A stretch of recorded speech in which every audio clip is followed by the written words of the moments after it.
नहीं है। परमात्मा की परिभाषा से जब आप परिचित होगे, परमात्मा वो है जो केवल सुख दे, दुख नहीं दे। तो वो सतलोक, वो परमात्मा जो हमें वो स्थान बता रखा कि मेरा वहाँ लोक है, मैंने वहाँ ऐसी व्यवस्था कर रखी है, तो सारे असंख्य ब्रह्मांडों के प्राणी आप सतलोक में रह सकते हो। और सब एक जैसी व्यवस्था है। सुंदर महल बने हुए हैं, तेज पुंज के सुंदर, आगे बाग बगीचे हैं, सबके आगे पार्क बने हुए हैं, उसमें बहुत सुंदर फल मेवा सदा लगी रहती है।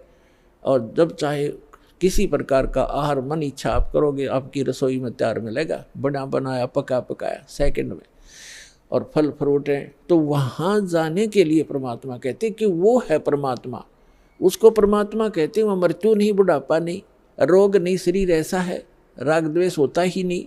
और वहाँ ऐसी व्यवस्था है तो चाहे तो भी राग द्वेष नहीं हो सकता, क्योंकि सबको एक जैसी सुविधाएं हैं।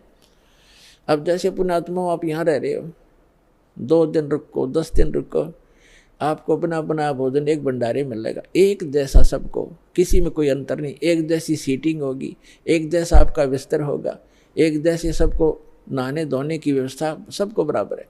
तो यहाँ राग द्वेष हो ही नहीं सकता। कोई उसे मूर्ख बुद्धि भ्रष्ट होता है, जिसका स्वभाव में प्रवेश होता है, वो आकर बकवाद वैसे कर लो। किसी ने यहाँ गद्दा लगा रखा है, अपना बिस्तर लगा रखा है, दूसरा आके घाटी इधर, मैं इधर बैठूंगा, तो ये तो कहीं पैदा कर लो। बकवादी आदमी होते हैं, वो तो दुर्बुद्धि होते, नहीं तो सभ्य व्यक्ति होते हैं। यहाँ कोई प्रकार का द्वेष राग आपको नहीं हो सकता, क्योंकि सबको एक जैसी व्यवस्था है।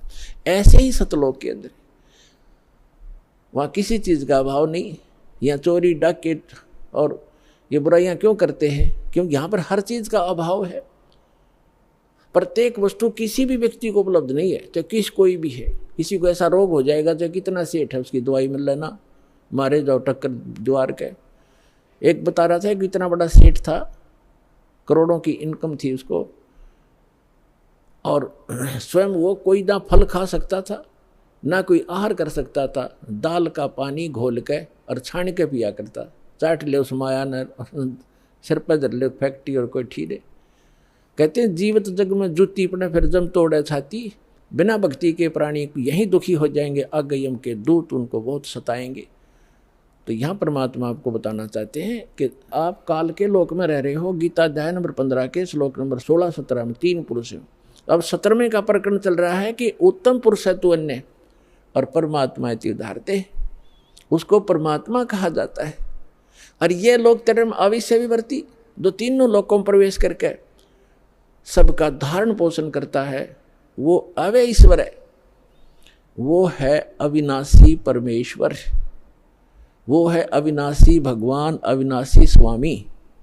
गीता अध्याय नंबर 15 के श्लोक नंबर 18 में ये बुद्धिहीन व्यक्ति जो नकली हैं वो ये कहते हैं कि रामपाल 15वें अध्याय के 18वें श्लोक के बारे में क्यों ना बोलता, कि उसमें लिखा है, गीता ज्ञानदाता कहता है कि मैं लोक वेद में, मैं इन सभी प्राणियों से उत्तम हूँ, और इसलिए लोके वेदे, लोक वेद में पुरुषोत्तम प्रसिद्ध हूँ। तो इसका अर्थ ये है कि गीता ज्ञानदाता 21 ब्रह्मांड का स्वामी है, और इसके अंतर्गत जितने प्राणी हैं, इंक्लूडिंग ब्रह्मा विष्णु महेश से भी ये उत्तम है, श्रेष्ठ है, इनसे उत्तम है।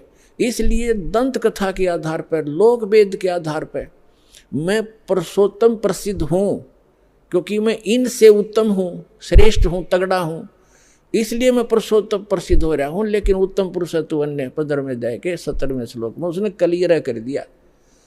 तो पुण्यात्माओं, ये अज्ञानता का ही परिणाम होता है, जिसमें थोड़ा बहुत कचरा रह जाता है, वैसे फसड़ कराया करे वो फिर कार्बोरेटर। तो इनमें थोड़ा ये दास चाहता है कि सारा सफाई कर दूं, ताकि आपको कोई मिसगाइड ना कर सके। तो इस प्रकार 15वें अध्याय के 18वें श्लोक को समझो कि ये कहता है कि जितने मेरे अंतर्गत प्राणी हैं उनसे मैं उत्तम हूँ, पुरुषोत्तम कहलाता हूँ। इसलिए इन तुम तगड़ा हूँ, श्रेष्ठ हूँ, इसलिए पुरुषोत्तम प्रसिद्ध हो रहा हूँ। लेकिन वो पुरुषोत्तमता कोई और है। 15वें अध्याय के 70वें श्लोक में तो अब प्रसंग हम यहाँ आते हैं कि उसको परमात्मा कहा जाता है। ओए है परमात्मा, प्रभु का नाम का अर्थ होता है स्वामी। उसको ब्रह्म कहो, प्रभु कहो, साहिब कहो, और राम गॉड खुदा अल्लाह कहो, अल्लाह भी स्वामी। और जैसे परमात्मा किसे कहते हैं? परमात्मा उसे कहते हैं जो कभी दुख नहीं देता, सबको सुख सुख